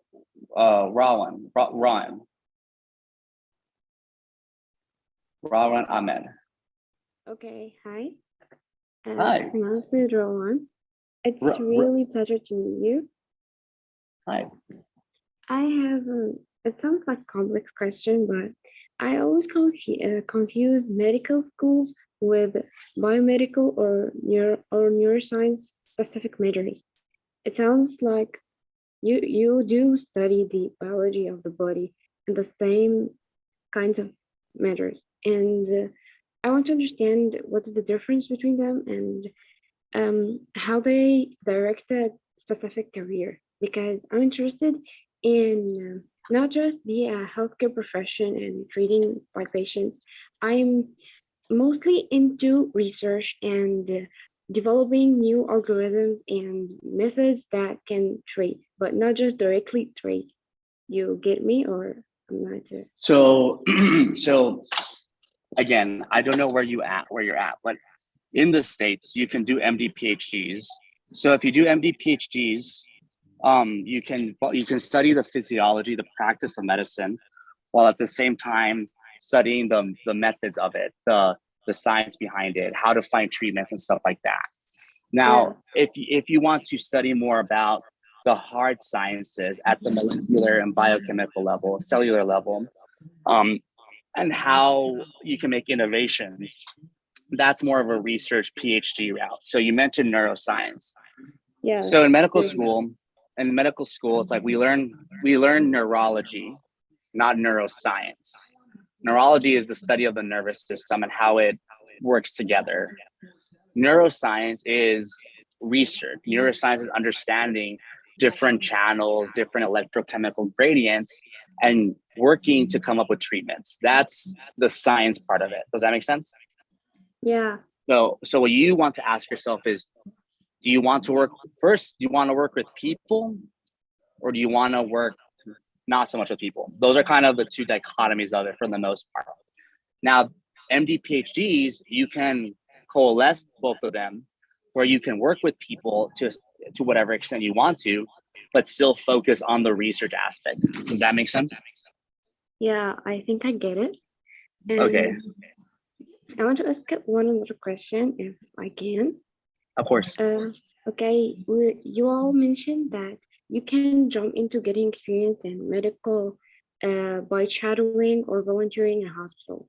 So how can I do the same, but for research? How can I start making publications in a young age, or just getting experience in that field? Sure. I'm in high school. So you're in high school. Okay, so you're in high school. Don't worry about it. That's what I'm going to tell you. So also, I don't know where you're at though. So if you are going from high school to university, when you go to university, that's where you do this. So how do you do this when you get to university? Well, what I would do, literally a template email that says, "Hi, Dr. Whatever, my name is whatever. I'm really interested in your field, which is whatever. A bit about me, tell me about yourself. While I'm really interested in medicine, I'm also interested in the research aspect of it, and I would like to grow in my understanding of it, which is why I'm asked, and then why you want to go into the lab, etc." So basically, my answer to you is, when you're in university, not high school, when you're in university, email every department that you can. That's what I would do. That's how I got research in medical school. I emailed every single department till someone emailed me back. Shadowing, so how do you get shadowing? If I wanted shadowing, I would get it. How would I get this? Because I would call every single clinic in my city until someone said yes. And that's what, so this brings me back to something that I talked about before, is how hungry are you? I like your persistence. Do you want to eat? Well, if you want to eat, you got to be hungry. And if you're hungry, then you're going to eat. So it's how much do you want it? No, here's a little joke. I get what I want. If I want it, I'm going to get it. And if I can't get it, I'll find something better, because I'm always looking for the next best thing. And I know what I want, and I'm going to work for it. Does that answer your question? Yeah, really, really thank you. That was helpful, actually. Thank you. Of course, thank you. And please let me know if you can't hear me. I'm outside. I don't know if there's an echo. I'm so sorry if there is. Shahed. Okay. Hi. I have another question for you. When you were applying to med school, did you think that you had kind of sort of uniquely intelligent to get in? Can you spot the intelligent people at a med school, or your hard work and when you put your abilities in the right place, and like your persistence and time management really put in the change that needed to get in a medical school or excelling at your studies? So is it a combination between intelligence and hard work, or hard work only can pay off? And can you tell the difference among students? So I got a 510 MCAT, and my friend Alec got a 502 MCAT. I score low 80s, high 70s. Alex scores high 90s all the time. What does that mean? It says we have different strengths. So to get into medical school, you have to have a baseline intelligence. I think people overestimate what that is, though. So my inner circle, like I think of Joe, of Stephanie, of Joy, of Liza, I think all my friends, we're just normal people. Like we're just normal people who like to study. And you have to work, like if you have to work hard, like it's not like undergrad where you don't, because I know in undergrad, like a lot of us don't study and we still get good grades. Believe it or not, that was me towards the end when I figured it out. I would just do whatever and then get good grades. In a medical school, that's not possible. You are always studying. So the question is, what is intelligence? Here's, to be stupid is to not do anything about what your situation. That's what stupidity, that's what not being intelligent is. To be intelligent is to do what you need to do to be successful. That's when, so there are a lot of intelligent people in medical school. Everyone, almost everyone is intelligent. But again, it's what your strengths are. So for me, I'm great at starting initiatives. That's why I'm a leader on campus. I create electives, clubs, screening initiatives. That's what I'm good at. And I'm good at school. Like I get B's in medical school, which is pretty good. But Alec, for example, Alec's a lot shyer than I am. But Alec kills his exams. Alex crushes them. It's just we have different strengths. And Alec is a more efficient studier than I am. I'm like scrambling sometimes trying to figure things out. So to answer your question, everyone's intelligent. We just have different strengths. It's I don't think I would like sometimes I assume someone is like, oh, that person must be smart. And I'm like, oh, I get better grades than them. Yes, they already closed, ma'am. I don't know, ma'am, sorry. But does that answer your question? But what if my strengths don't align with my passion? What happens then? What's an example? An example? Yeah, because I don't really know what so here, let me give you an example. So you're saying like I really like, this is a fake example. I really like horseback riding, but I'm not good at it. Versus school, I don't really care about school, but I'm good at it. Is that why you're asking? Yeah. Okay. So if that's the case, it's like, why would you? I don't know. That's a good question. What can I ask you? What specifically are you asking? Can you please repeat? I didn't hear you. What specifically are you asking? What specifically am I asking? Yeah, guys, I don't really know how to best. I don't really know how to best answer your question. I'm so sorry. Can you give me an example? It's exactly the same example that you gave. I'm going to give you another example. For example, I want to pursue a major in physics, but at school, I'm very bad at math and algebra. Like, I really find it hard to do the equations. So I really like physics and the theoretical physics part, but I'm not good at solving the equations and actually doing the math itself. What do I do now? It's my passion, but I'm not good at it. It's not one of my strengths. Now I know what you're asking. Now I know what you're asking. I know exactly what you're asking. You don't want to be 10 years from now regretting what you've done. You don't want to be 10 years from now asking yourself, what if I would have done this? If you really want something, I do believe you should give it a solid try or 2 or 3 times first. And if that doesn't work, that's okay. There are other passions in this world for you to discover. There are other strengths for you to hone in on. Give it a try. Keep pushing at it. And if that doesn't work, it's okay to move. There's nothing wrong with moving on to something else that you love. I promise you there's something else that you will find. That's how I would answer that question. Does that kind of help? Okay.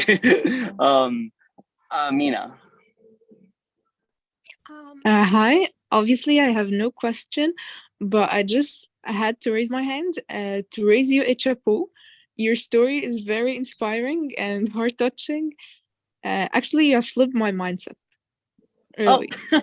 Thanks, bro. Well, you're too kind. Oh my God, I appreciate that. Oh, you're too kind. Well, thank you for that. Thank you. I appreciate that. Thank you. It's good to have this meeting with you. I'm happy to be here. I'm going to mispronounce it. Minjan, no? Hello. Thank you for speaking, and you really inspire me as someone that has mental health problems. I can definitely relate. And I just wanted to ask this mental health related question because I'm pretty sure it's gonna help other people as well. So the question is, how were you able to get past your mental health struggles? Can you talk more about like the methods or lifestyle that you change or use? For sure. So in the span of 20 seconds, when I first went back home after the whole incident, I was able to get away from my triggers. and I did not have any more triggers. And I discovered my passions that gave me my value as a person and really unlocked what I'm good at, which is teaching and coaching. Fast forward a year later to graduate school, things became worse again during grad school and medical school because of my triggers. So my triggers were there again. It's not school. And so how did I overcome them? Therapy. Therapy is the thing. Well, what I learned in therapy? Therapy taught me how to challenge your thoughts. What does that mean? So to challenge your thoughts means to, one, accept that you're anxious, sad, depressed, scared. Say, I am feeling this. And then I learned, okay, can I control this right now? So for example, let's say I did not want these two friends of mine to hang out. I would just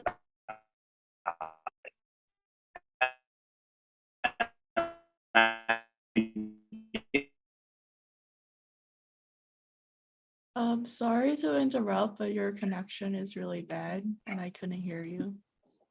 Is this better? Is this better? Yeah, it is. Is this okay? I think I went out of the okay. I was like trying to walk. Okay, thank you for telling me that. So what I was getting at is I had to ask myself, what's the worst thing gonna happen if I accept this emotion? And if nothing's gonna happen, then I'm able to control it a lot more. So through challenging your thoughts, through challenging your perspectives, you are able to trust that you are going to be able to overcome it. And that is a skill that I have worked on for years to master. It's so weird. It's like a superpower. It's like I can literally control what I'm feeling. And when I get scared or anxious or sad, I'm like, you know what? It's not worth caring about. I'm able to put it aside and work on it when the time comes, if the time comes. So really it comes down to therapy and honestly proper medication. I'm well med off my meds. That's when things go bad again. And a combination of medication and therapy is what's allowed me to really control my mindset a lot more. Does that answer your question? Hello? Yeah, I did. Thank you so much. For sure. And I'm sorry, like I feel so scared that the connection is gonna go off. So forgive me if it does go off. I'm so sorry. But anyway, safe.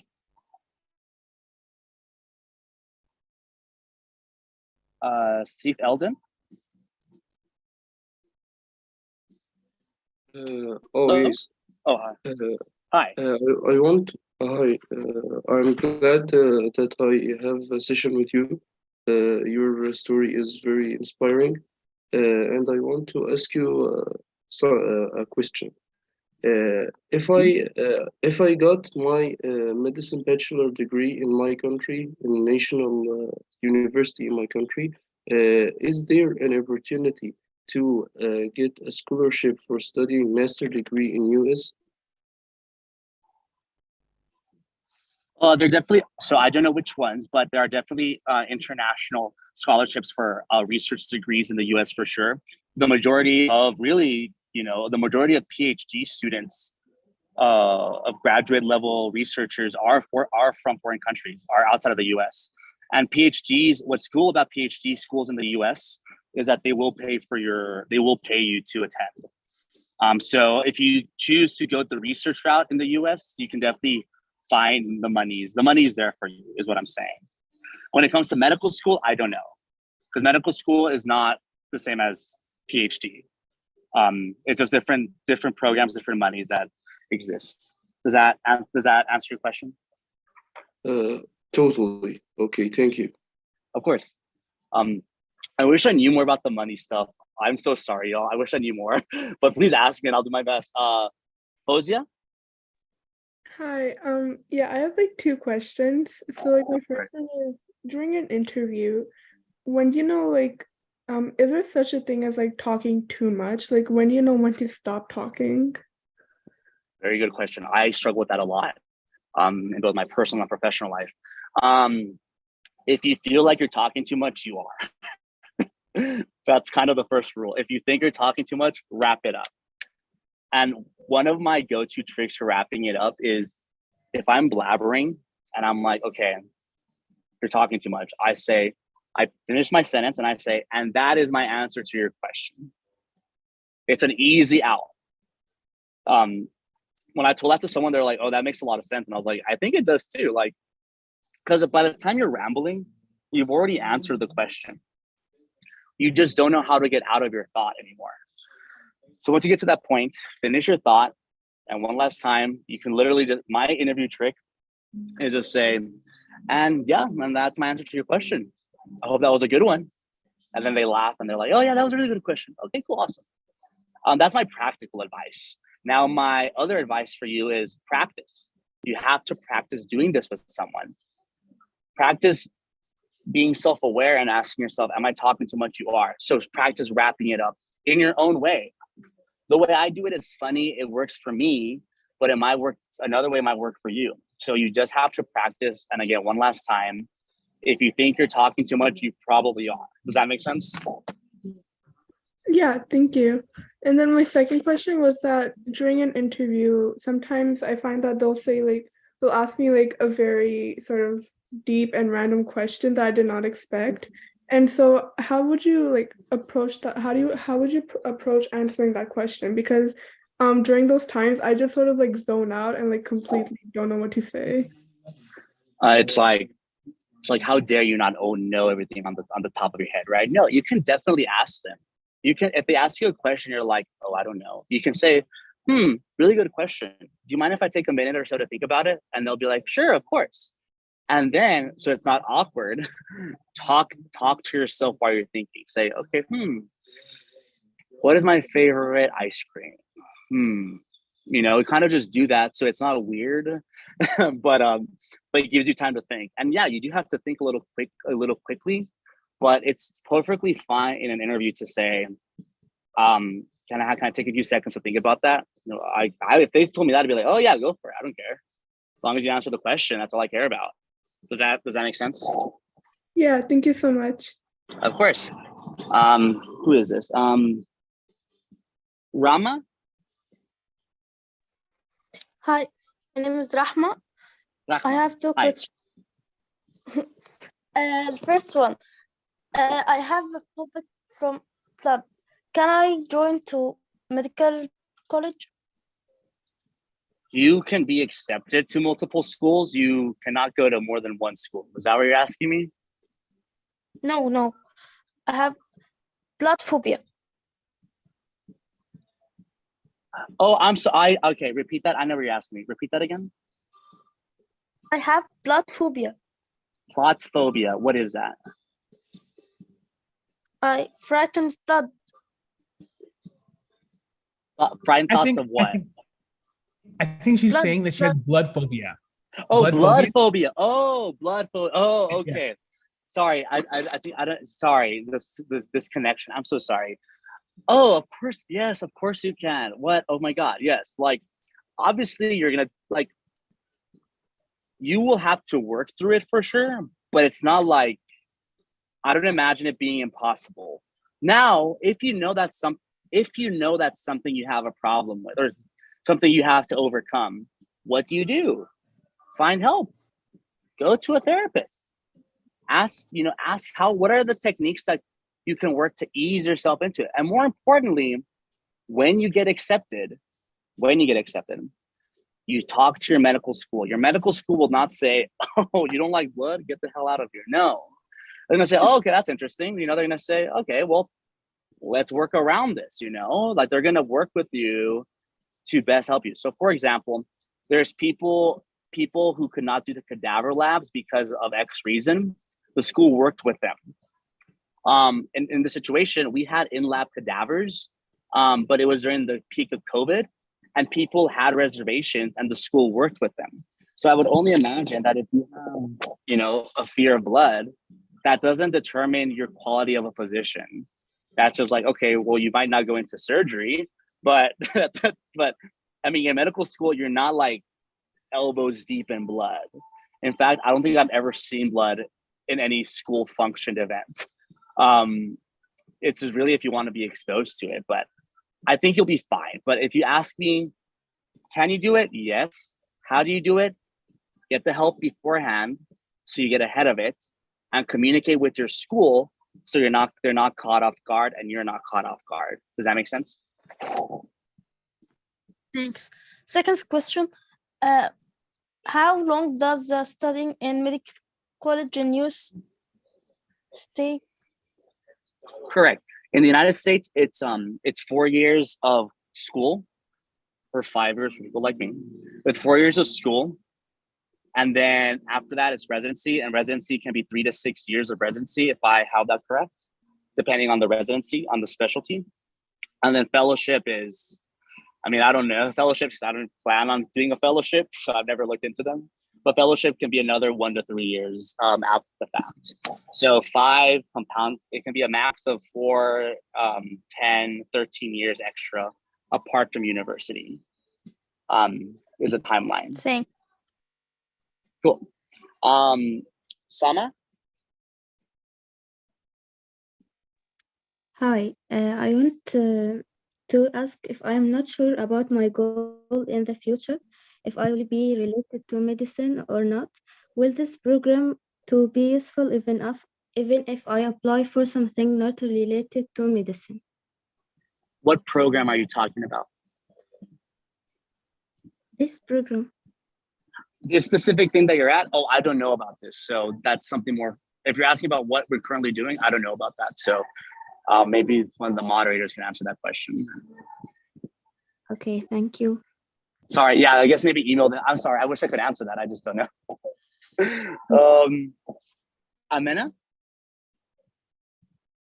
Hello. So you told us that your grades are like mostly B in med school, and Yes.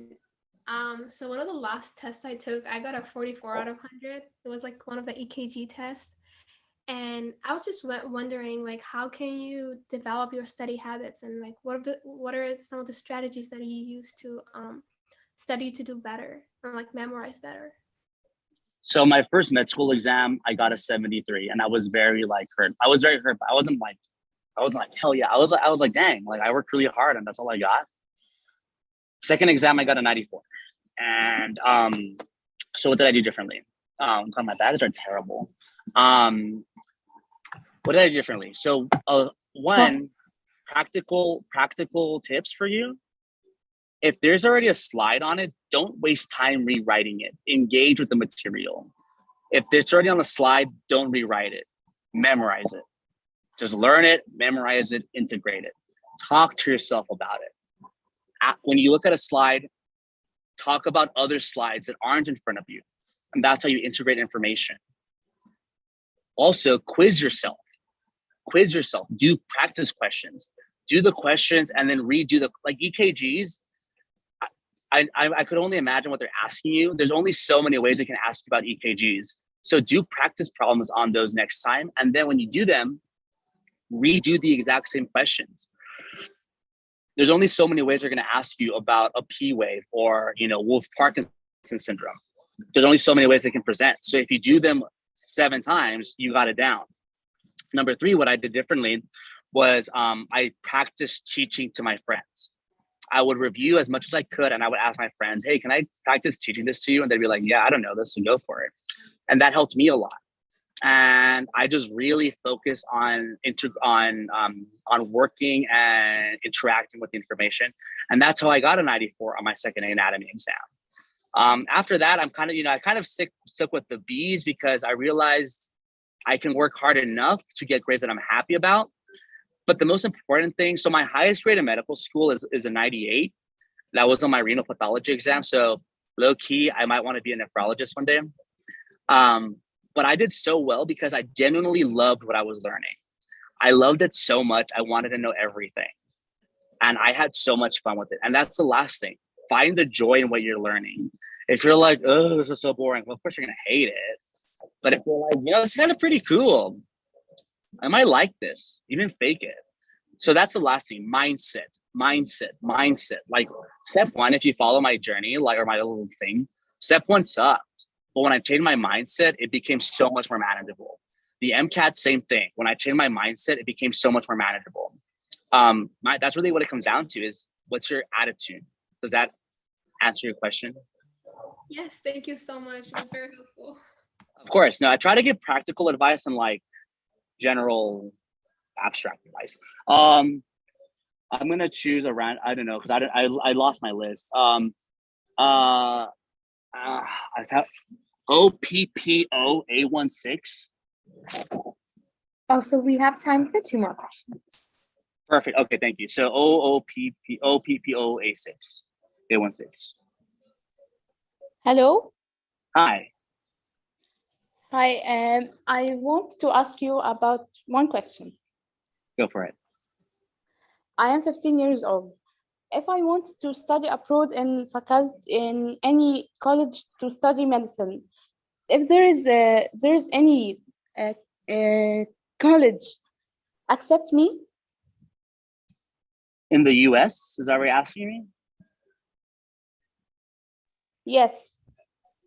You will not get accepted in the US to a medical school if you're 15 years old. Colleges, though, it happens.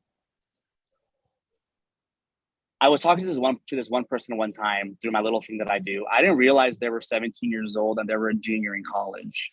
And I was like, oh, dang, that's wild. And then also, you're so young. Have fun. Like, you have to enjoy your life. Like, you literally have to enjoy your life. Like, I'm 30 years old and I'm still having fun. You know, I am so happy that I had these extra years to just live life. Like, why do you want to go from 15 years old in high school to 17-year-olds in college to 23 years old in medical school, 27 attending? You know, like, why do you want to do that? Have some fun. Go, make mistakes, But to answer your question directly, though, sure, I'm sure there'll be colleges that'll accept you if you meet the requirements and all. But ask yourself, what do you want from life? Do you want to work or do you want to enjoy it? Big difference. Does that answer your question? No, thanks. Thank you. Of course. I'm just gonna choose a random person. Last one. Who's the lucky one? Let me go. Let's do Khalid.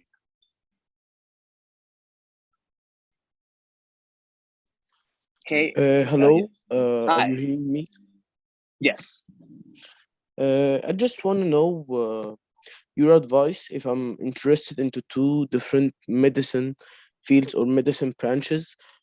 And I totally love both, and I just don't know what to choose from them, or what to choose to study and complete its study. For sure. I mean, I have the same question myself. I love family medicine. I love emergency medicine. Polar opposite fields. I start rotations in May. I'm hoping I get a, coming to life moment that tells me what I'm meant to do because I love both of them. In your situation, I'm assuming you're not in medical school yet. You don't know what you're gonna do. I have this one friend. He's a resident now. I'll tell you his story in like 10 seconds. He started off Mr. Ortho, like he was Mr. Ortho. He had the grades for it. He had everything for it. His third year of clinicals, he decided to go family medicine because he had a really great family med rotation and he fell in love with it. Again, normally people go family to ortho, but he was like, nah, family all the way. So it totally changes. You need the exposure first. And you're not going to get the exposure through shadowing. You're going to get the exposure when you're actually in it with your hands. Because then you'll know, am I even good at it? Do I even love it? So keep getting exposed to it for sure, like shadow, do whatever you can, but you're not going to know until you're actually in medical school. But these experiences do form you. So definitely keep getting exposed. Does that answer your question? Yes, thanks. You're welcome. I know, so you said that was it for questions? Yeah. Perfect. So quick, my own closing remarks. So like, if you have questions, you can go to, very annoying, you can go to my website and we can chat.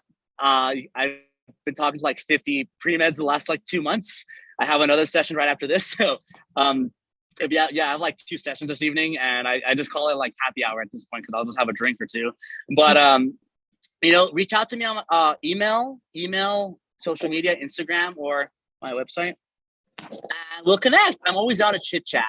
Just have a good time. And I don't know if that's all you need from me. I'm happy to be here. This was very fun and thank you for having me.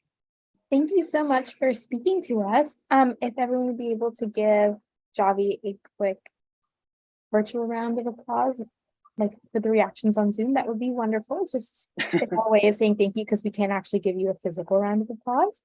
We really appreciate you coming to speak to us and we'll share your contact information with everybody. Thank you so much for speaking to us. It was a really amazing message.